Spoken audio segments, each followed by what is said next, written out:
La parole est maintenant à Madame Bernadette Laclais. Monsieur le Président, mes chers collègues, ma question s'adresse à Madame la Ministre des Affaires sociales.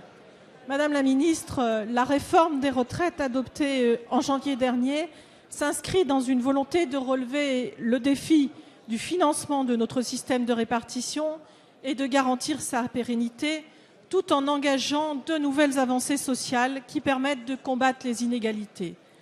C'est vrai avec l'intégration de la pénibilité, c'est vrai avec une meilleure prise en compte des difficultés rencontrées par les travailleurs précaires et enfin, c'est vrai avec la réduction des inégalités entre les femmes et les hommes dans l'accès à la retraite.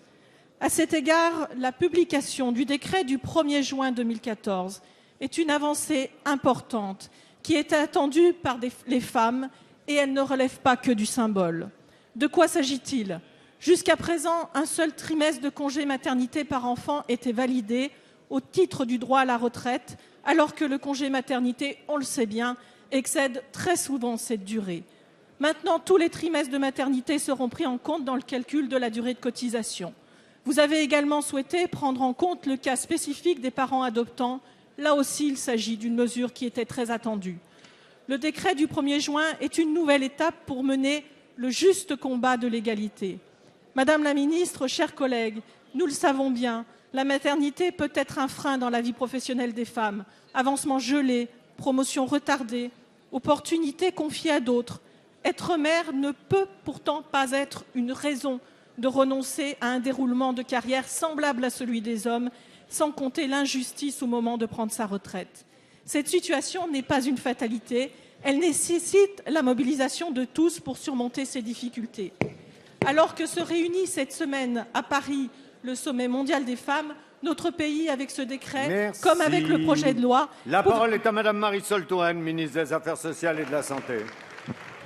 Merci, Monsieur le Président. Mesdames et Messieurs les députés, Madame la députée Bernadette Laclais, vous avez raison de souligner que la loi sur les retraites n'a pas seulement garanti dans la durée le financement de nos régimes de retraite, mais qu'elle a permis, à l'initiative du gouvernement ou à votre initiative, des avancées sociales majeures. Parmi ces avancées majeures, il y a celles qui vont dans le sens de l'égalité entre les hommes et les femmes. Parce qu'aujourd'hui, en moyenne, la retraite des femmes est de 30% inférieure à celle des hommes et que nous ne pouvons pas et nous ne devons pas l'accepter. Même si, bien entendu, l'égalité de la retraite ne se joue pas uniquement au bout du parcours professionnel, mais qu'il faut se battre, lutter, conquérir de nouveaux droits tout au long de la carrière professionnelle. Il est important de faire en sorte que la conciliation entre le parcours professionnel et la vie familiale soit favorisée. C'est ainsi que la mesure que vous avez indiquée, soulignée, qui vient de faire l'objet d'un décret est importante. À partir de maintenant, 70 000 femmes vont pouvoir compter sur des trimestres supplémentaires au moment de la retraite.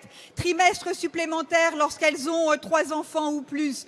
Trimestres supplémentaires lorsqu'elles ont des jumeaux, par exemple. Trimestres supplémentaires aussi pour toutes celles qui adoptent des enfants. Cette mesure est importante et vient s'ajouter à d'autres qui figuraient dans la loi, qui vont permettre une meilleure prise en compte du travail à temps partiel, qui touche principalement les femmes, et mesures qui permettent la double revalorisation du minimum vieillesse cette année, 80 € de plus pour les plus petits retraités, dont on sait qu'ils sont à 80% des femmes. Vous le voyez, Madame la députée, le gouvernement œuvre en faveur de l'égalité entre les hommes et les femmes, y compris au moment de la retraite.